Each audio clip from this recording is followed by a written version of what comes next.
amžinai išlikai, šlaituose prie sartų, graudžią dainą dainuojančių beržų. Net smėlėtoj Dzūkijoj tave surandu, širdimi išdainuot nieks nevaržo.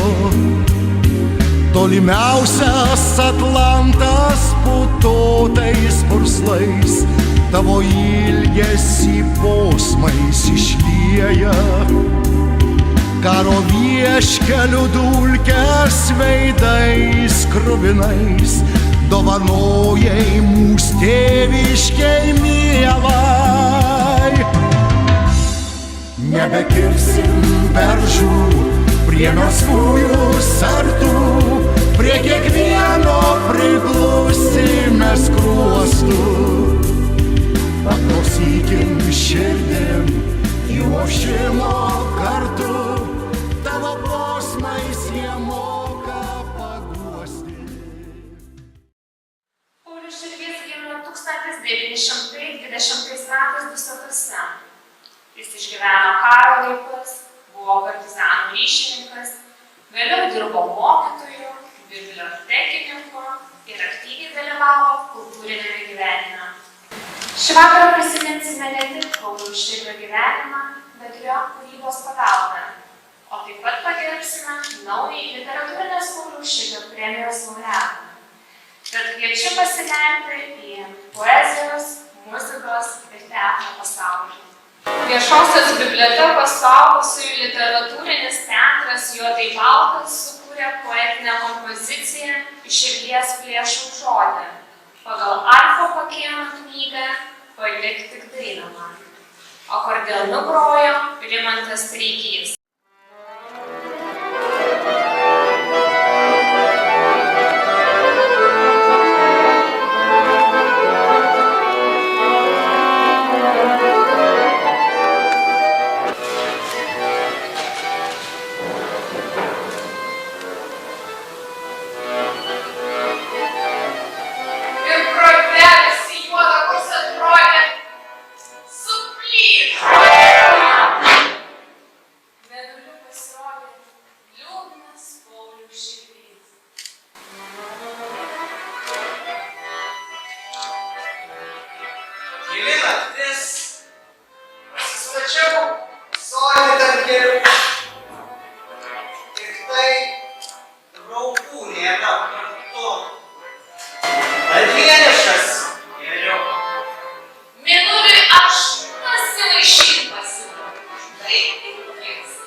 Dabar jau esam 3.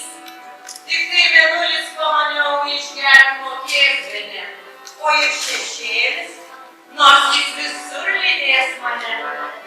Bet tik šešėlių nėra kaip išskirti su mėnuliu. Todėl po daug kartų su jais kaip mano šrauzgaliu. Jeigu dainuoti mėnuliu šoka tolimu, šešėlį šoka patinu, ir šoka aš jau. Ir buvo linksma mums trise, su jais aš pakaušau.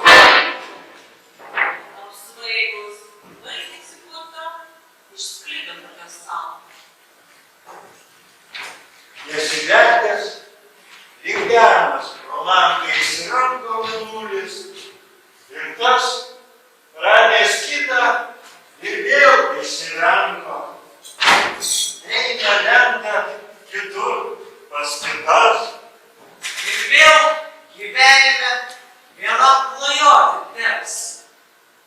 Kol paukščių takas mus suves pakilusi žvaigždės.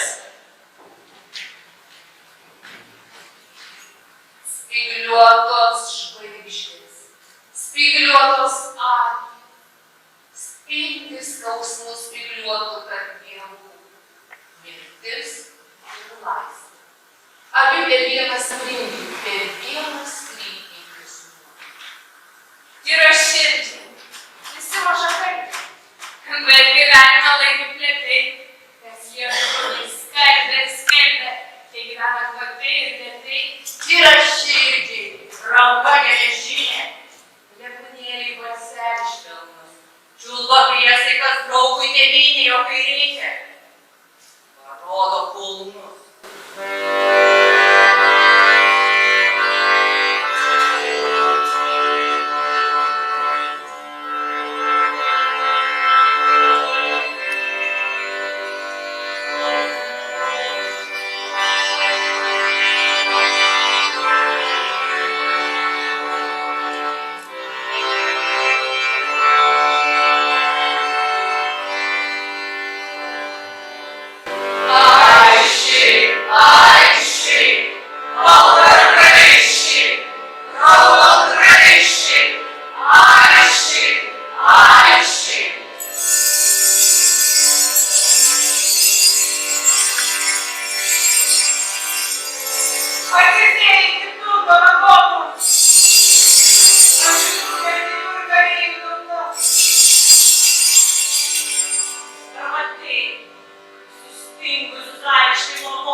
Neišprotėjau, nesisupsiu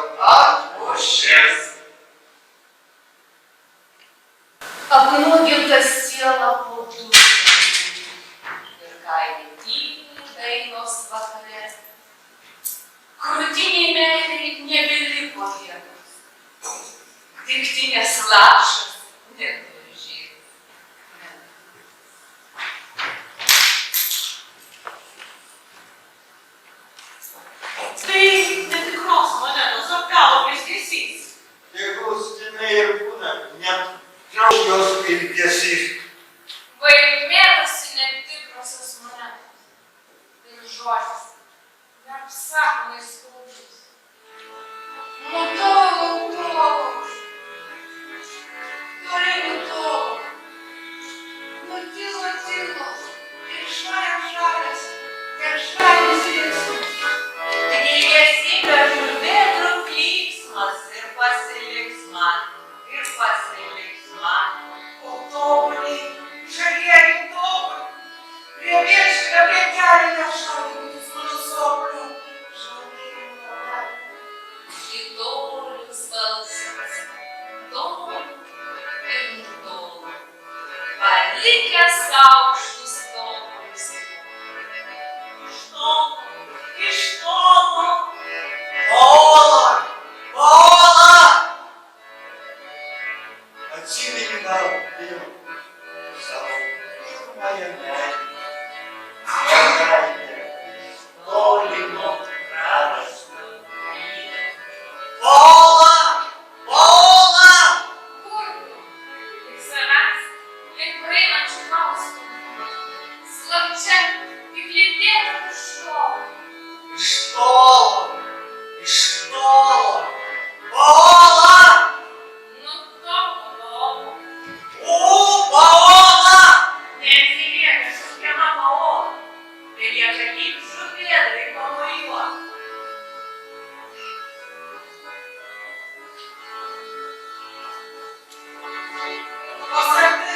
Jūs ar tai vilniekė, stogliais žuvėdrai nori.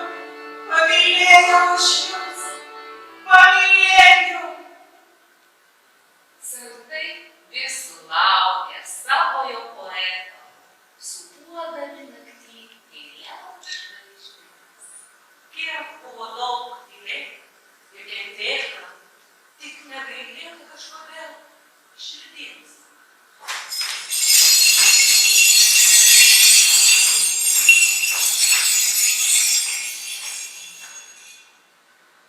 Ei jūs, sūtemos tirštos, apsiniaukus naktie. Iš širdies plėšau žodį su pirštais.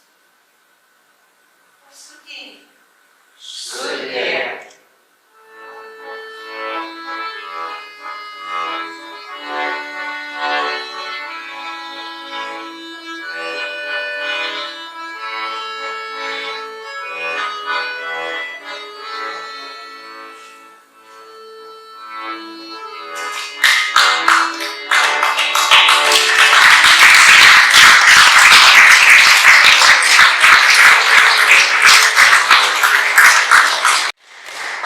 Lygiai prieš 30 metų, 1995 metais, minint poeto Pauliaus Širvio 75 metų jubiliejų, direktorės Danutės Karlienės iniciatyva į Dusetų miestelį buvo parvežta Pauliaus Širvio skulptūra, kuri pastatyta miestelio centre ir tapusi traukos vieta. Tais pačiais metais įsteigta Zarasų rajono literatūrinė Pauliaus Širvio premija profesionaliam poetui.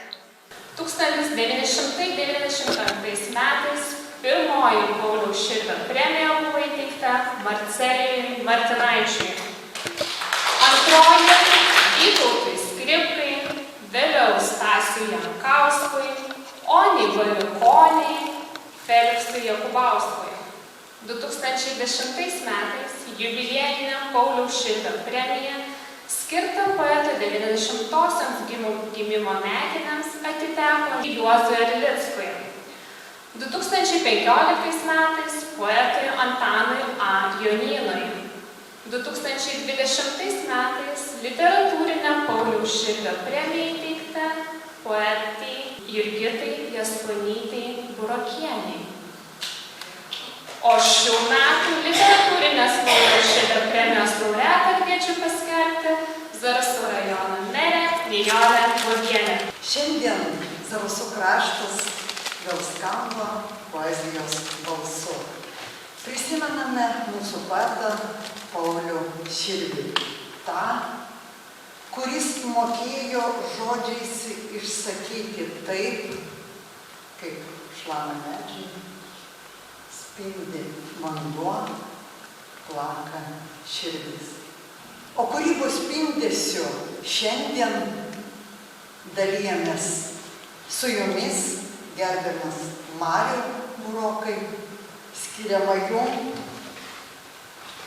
Pauliaus Širvio premija. Ir jūsų poezijoje sutiks visi, mes girdime aidą artimo Pauliui Širviui.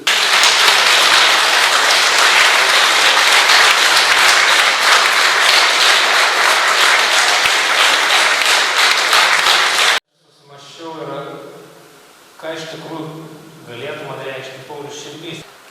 Širvys yra iš tikrųjų toks lakoniškumo ir taupios eilutės genijus.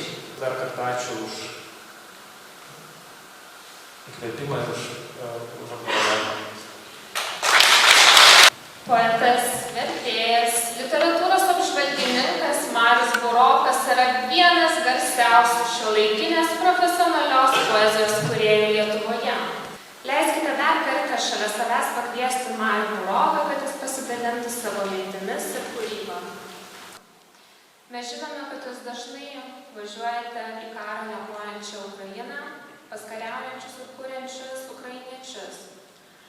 Kokios mintis ir patirtis apninka grįžus kol kas į taikią ir ramią Lietuvą? Važiuoju dabar šiek tiek rečiau negu anksčiau, bet vis tiek važiuoju, turbūt važiuosiu vėl lapkričio mėnesį. O mintis kokios? Mintis yra labai paprastos, kad iš esmės jie savo krūviu moka už mūsų laiką ir už tai, kad mes čia ramiai gyvename. Todėl, kaip ir visada sakau, tokiais atvejais mums turi kažkaip tapti įpročių, bent po truputį remti šiek tiek, kurį nors iš fondų, kurios žinot ir kurios laikot patikimais, ir kur žinot, kad visą tai nukeliaus ten, kur reikia. Tai būtų pats geriausias atsakymas ir parama. Labai norėtume dar išgirsti Marių jūsų eilėraščio. Čia tekstas, kuris ir atsirado iš tos potyrio ėjimo per apsnigtą ežerą. Vadinasi, Šaltupės zarasai. Metaliniai dėželiai su voverėm, kurio taip sunku ir saldu atsukti aprūdijusią gaudavę sudėjęs. Skrebeni šaižiai, krūmėt atplyšęs skardos lakštas. Nesuprantu tavo kalbos, niekad gerai nesupratau. Nedavė man dovanos tiksliai sujungti daiktus, malonumo perbraukti delną per švariai obliuotą nušveistą jų odą, atėmė pasitenkinimą žiūrėti, kaip jie taurėja ir sensta kartu. Vaikšto tarp svetimos kūrinijos, dairausi ir suprantu, kad jau turbūt per vėlu, pagreitis neleidžia sustoti, atsitraukti, skaptuoti, drožti ir gręžti. Davė užtat efemerišką gebėjimą reikiuoti žodžius. Kam jis man? Kam man tos pramanytos medžiagos ir peizažai, tie ištarti daiktai ir užrašytos vietos?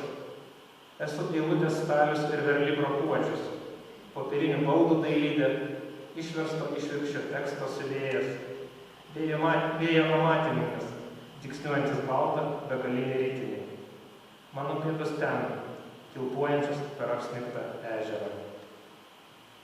Neseniai prieš metus daugiau išėjo knyga ukrainiečių poeto žuvusio fronte Maksimo Krivcovo ir mes ją pristatinėjame Lvive ir Kijeve ir važinėjome kartu į tos pristatymus su Maksimo tėčiu Aleksandru. Jis pasakojo apie savo sūnų ir skaitė eilėraščius ir dainavo. Tėvas stengėsi išdainuoti sūnų, linguoja, balsas virpa kaip šūkio lange. Sūnus 2 krūvelės knygų ant stalo, 2 skirtingom kalbom. Sūnus Rybnės kapinėse. Tėvas stengėsi išpasakoti sūnų, sūnus jame netelpa, sūnaus visur tiek daug, sūnaus niekur nebėra, sūnus veržiasi iš jo, balsas aidi salėje.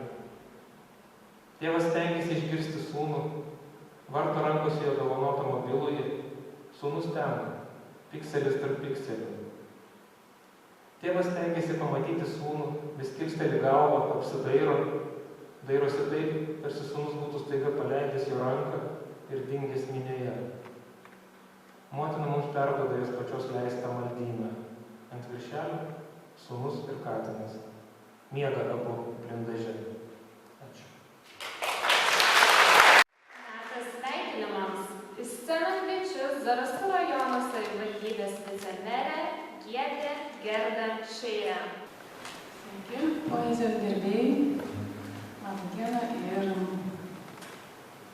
aš turbūt labiausiai Marių norėčiau pasveikinti, žinoma, su premija, bet labiausiai su ta kova, kaip tam paskutiniam eilėraštį, kuris jis kaunasi eilėmis, turbūt su to mūsų abejingumu, to mūsų gyvenimo greičiu ir aš tiesiog linkiu jam išlaikyti tą skaidrumą.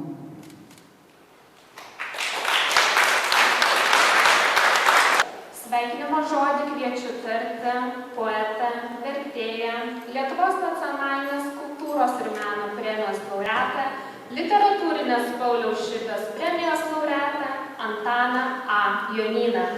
Tikrai nesiruošiu eiti čia į sceną, galvojau, atvažiuosiu pasveikinti su Mariu asmeniškai ir šitą, bet jau kadangi iškviestas esu, tai tiesiog tikrai labai džiaugiuosi, kad šita premija šiemet skirta Mariui Burokui.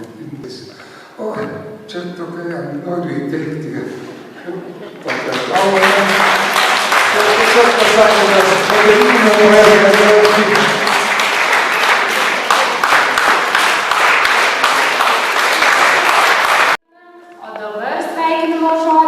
Zarasų rajono savivaldybės viešosios bibliotekos direktoriaus pavaduotoja, laikinai atliekanti direktoriaus funkcijas Jolanta Lementauskienė.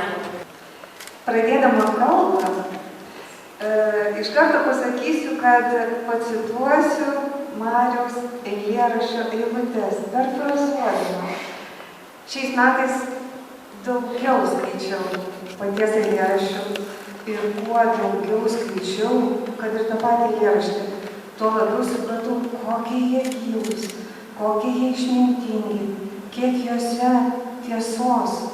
Ačiū už eilėraščius, kasdienybės, kuriuose ir drąsa, ir jautrumas. Pauliaus Širvio premijos laureatė, linkime jums šviesos žiburio. Jūsų kūrybiniam kely išlikite toks pat draugiškas, drąsus. Sveikinam visų vardu.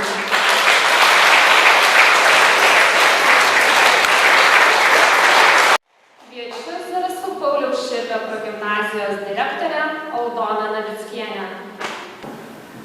Labą dieną visiems.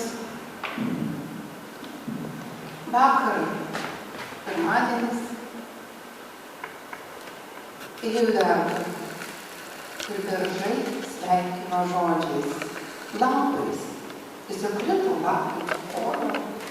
Ir pagalvojau, tikrai tai yra Širvio ruduo, Širvio gimtadienis. Vakar per kažkieno pietų pertrauką mūsų mokiniai atliko kūrybinius savo gebėjimus, parodė gebėjimus. Vieni skaitė savo eiles, tekstus, kiti Širvio žodžiais sukūrė melodijas ir dainavo. Tai buvo nepakartojama. Ir aš kažkaip prisiminiau Marių. Ne kažkaip, o tiesiog visada. Nes jums įteikiam dovaną nuo mokyklos.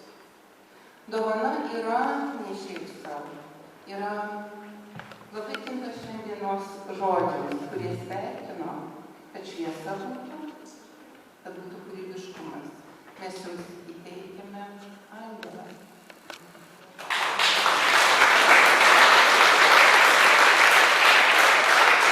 Ir dar pakreipisiu šiek tiek, kas tiesiog buvo iš širdies.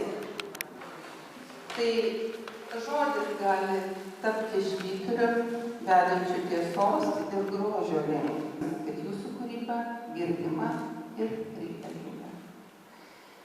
Tegul jūsų nauji tekstai, poezijos eilutės būna dovana skaitytojams.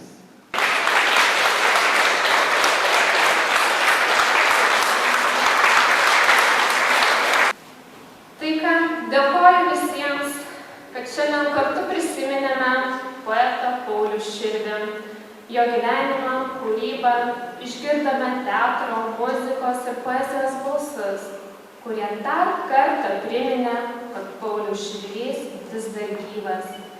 Sveikiname naują literatūrinės Pauliaus Širvio premijos laureatą, linkime kūrybinės stiprybės ir įkvėpimo.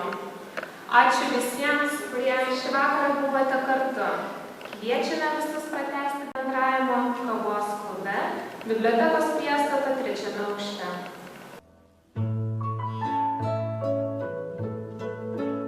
Už tave atiduočiau milijonų šviesiausių žvaigždžių. Tik tai tau išdainuočiau ilgus posmus gražiausių dainų. Tik tai tau išdainuočiau ilgus posmus gražiausių dainų. Ką ištart atminimui mergaitė, ką ilgiau už kitus paminėtų, kur išėjęs nuo jūros išeiti, kaip surast man krante savo vietą, kur išėjęs nuo jūros išeiti, kaip surast man